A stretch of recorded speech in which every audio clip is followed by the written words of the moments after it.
Bonjour à tous et à toutes, bienvenue dans cette nouvelle vidéo, dans ce nouvel épisode de Comicspresso. Alors oui, en ce moment il y en a un tous les jours. Vous êtes gâtés, putain ce mec ne s'arrête pas. Non, c'est que j'ai lu beaucoup de trucs et il y a beaucoup de trucs dont j'ai envie de vous parler. Donc le format Comicspresso, ça s'y prête super bien. Si vous connaissez pas le temps de boire mon petit espresso, eh bien je vais vous parler d'une de mes lectures récentes, un comics qui m'a beaucoup plu. Aujourd'hui les amis, on va aller dans l'univers de Batman, puisque je vais vous parler, attention, titre un peu long, du Batman One Bad Day, le Sphinx, ou le Riddler, appelez-le comme vous voulez. C'est ce petit bouquin sorti chez Urban il y a de ça quelques semaines, je crois. Je vous en parle tout de suite. Oh, c'est parti. Si vous ne connaissez pas du tout le concept de One Bad Day, c'est peut-être normal, puisque c'est le tout premier qui sort chez nous en France. Le concept et le nom est tiré de ce bouquin-là, Killing Joke. Rappelez-vous, je vous en ai parlé dans un épisode de Tête dans le culte il y a de ça quelques mois maintenant. Dans ce bouquin de Killing Joke, Alan Moore nous dépeignait à la fois les crimes actuels du Joker, mais également comment est-ce qu'il est devenu cette entité maléfique qu'est le Joker, notamment via une phrase qui est répétée, comme quoi il ne faut qu'un seul mauvais jour pour devenir le pire des bâtards. Voilà, One Bad Day, ça vient de Killing Joke. Le format est donc réutilisé ici pour le Sphinx, Edward Nygma de son doux nom. Alors, qu'est-ce que ça va nous raconter ? Évidemment, l'enfance d'Edward Nygma. Quel est ce fameux jour qui a fait qu'il est devenu celui qu'on appelle le Sphinx, ce super vilain de Batman ? Et puis, ça va également nous raconter, dans le présent, un meurtre qu'il a commis, et Batman n'arrive pas à comprendre le mobile de Nygma là-dessus. Il n'y a pas d'indice, il n'y a pas de signature comme il a l'habitude de le faire. Donc, une enquête à résoudre pour comprendre comment, pourquoi est-ce que le Sphinx a fait ça.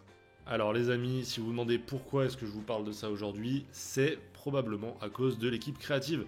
Tout à fait, on a Tom King et Mitch Gerads, tout simplement l'équipe qui a fait le merveilleux Mr. Miracle, qui est mon comics préféré encore à l'heure actuelle. Ils ont également travaillé ensemble sur Strange Adventures, etc. Mais en tout cas, moi, ça a suffi à ce que j'ai très envie de lire ce Batman One Bad Day. Donc, pour revenir sur le scénario, qui est donc signé Tom King, vous l'avez compris, et j'ai totalement adoré. Alors, je sais que je suis pas du tout objectif sur le travail de Tom King, mais tout sonne vrai dans ce récit. Et ça, c'est pas quelque chose d'anodin pour moi. C'est-à-dire que j'ai ressenti exactement les émotions que l'auteur voulait que je ressente. Jusque-là, vous allez me dire, c'est normal. Je veux dire, si un auteur écrit bien, il y arrive. Non, mais là, Tom King arrive à le faire dans une autre dimension. C'est-à-dire que j'ai eu de la peine pour les victimes de ces crimes-là. Vraiment, tu t'attaches à eux en quelques pages et tu as de la peine pour eux.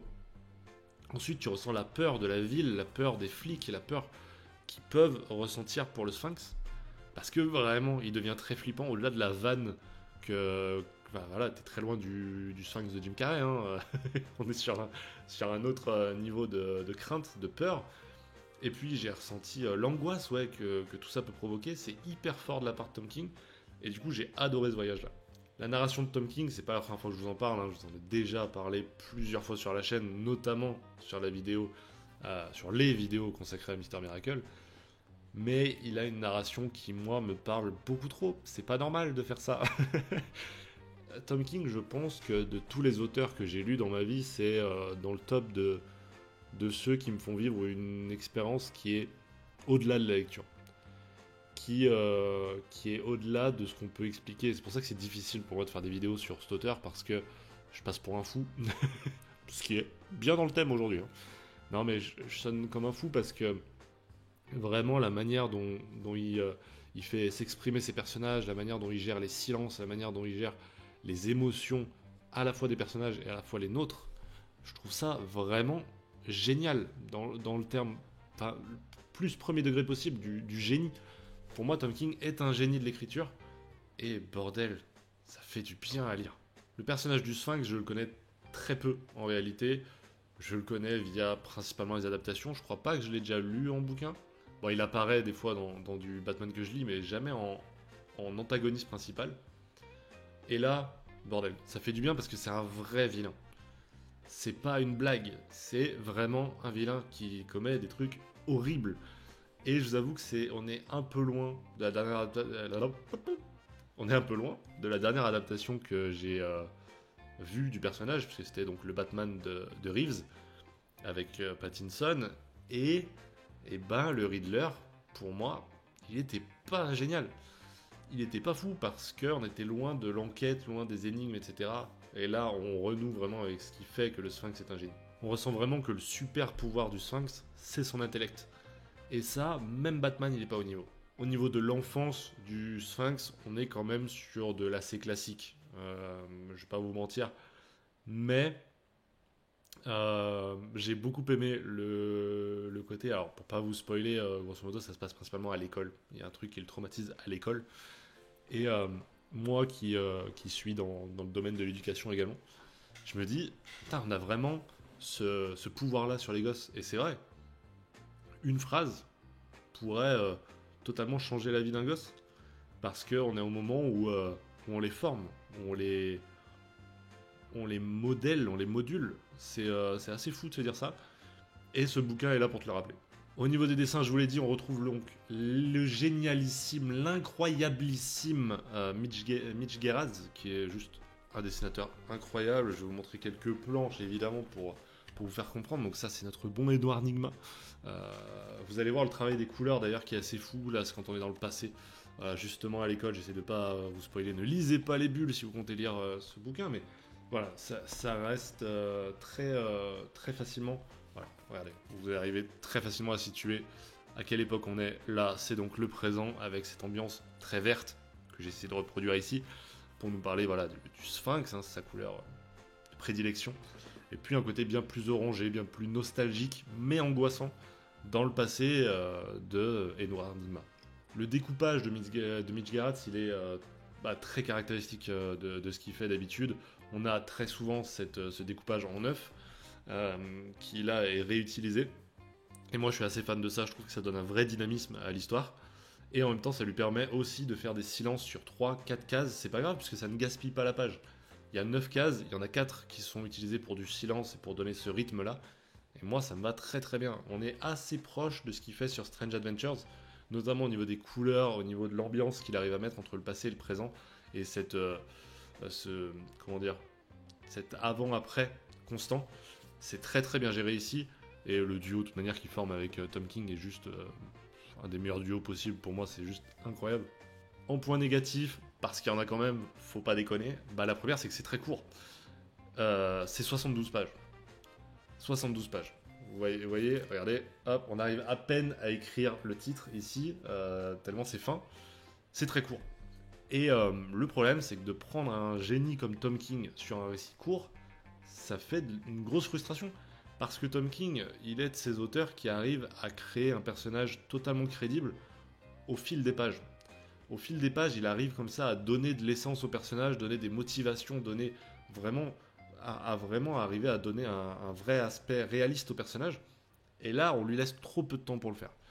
Et du coup, ça manque un peu. Il va quand même réussir à donner des vies à son personnage, via son passé, via son présent, mais du coup il va sacrifier un petit peu de l'enquête, il va sacrifier un petit peu de la caractéristique de Batman. On va beaucoup moins voir le Batman enquêteur par exemple. En tout cas, il va grappiller comme ça les pages où il peut pour garder l'essence même du bouquin, qui est de raconter ce One Bad Day, ce un mauvais jour, mais au détriment de plein d'autres choses, et ça c'est dommage. Bon, maintenant, parlons argent, parlons moula, parlons pesos, appelez ça comme vous voulez. Effectivement, le Batman One Bad Day, le Sphinx, 72 pages, 15€ chez Urban Comics. Il faut qu'on en parle, évidemment, c'est un vrai sujet. Donc, je vais être totalement transparent avec vous. Moi, c'est donc Urban qui me l'a envoyé. Première fois que je travaille avec eux, je les remercie évidemment de ça. Je vais être transparent. Pour celui-là, je l'aurais acheté moi dans mon cas. 15€, je l'aurais acheté parce que Tom King, parce que Mitch Gerads, et évidemment, je vais tout acheter de ce duo. Mais ça, c'est lié à mon histoire personnelle avec ce duo. Est-ce que je vous conseille de le prendre? Est-ce que je considère ça trop cher? Oui, je considère ça trop cher. Je pense qu'à 10-12€, on aurait été sur un prix négociable, en tout cas qui aurait valu l'histoire qu'il y a derrière. 15€, je trouve que un moment de nos vies de lecteurs où les comics coûtent de plus en plus cher, où il faut faire des choix, il faut faire des sacrifices. Alors oui, on dit à chaque fois il faut pas compter en quantité-prix, mais le fait est de constater qu'on le fait quand même. On doit faire des choix, et je peux comprendre que 15 euros dans un panier, quand on veut acheter des comics, ça pèse dans la balance. Et c'est assez logique finalement de faire l'impasse là-dessus. Je le conseillerais donc, pour conclure, aux personnes fans du duo comme moi. Si vous êtes fan de Tom King, on retrouve l'essence même de Tom King là-dedans, donc vous pouvez foncer. Je le conseille aux fans du Sphinx, tout simplement, découvrez le passé de votre personnage dans cette histoire qui est pas du tout canon, je crois, hein, par contre. Mais effectivement, c'est toujours kiffant pour si vraiment vous aimez le personnage. Et puis peut-être aux fans de polar, aux fans d'enquête, même si, comme je vous ai dit, hein, c'est pas vraiment le centre du truc. Mais si vous êtes juste un peu fan de Batman, si vous êtes un peu fan de comics, si vous vous demandez si ça vaut le coup, je crois que je vous dirais de passer votre chemin, malgré le fait que j'ai vraiment adoré l'histoire.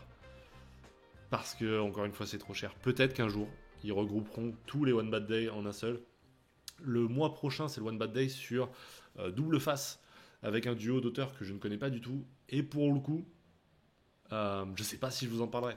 Alors si Urban me l'envoie, je vous en parlerai évidemment, mais pour le coup, je pense pas que moi j'irai l'acheter de moi-même. Vous voyez, comme quoi ça joue énormément. Donc voilà, n'hésitez pas à rejoindre le Discord, etc. hein, c'est là-dessus qu'on discute. Et ça m'a permis au moins de vous faire cette petite vidéo. N'hésitez pas à me rejoindre sur tous les réseaux, à liker cette vidéo, à vous abonner. Bref, vous connaissez la chanson. On se retrouve dans quelques jours pour une nouvelle vidéo, les amis. D'ici là, portez-vous bien, passez un bon dimanche, une bonne semaine. Ciao tout le monde.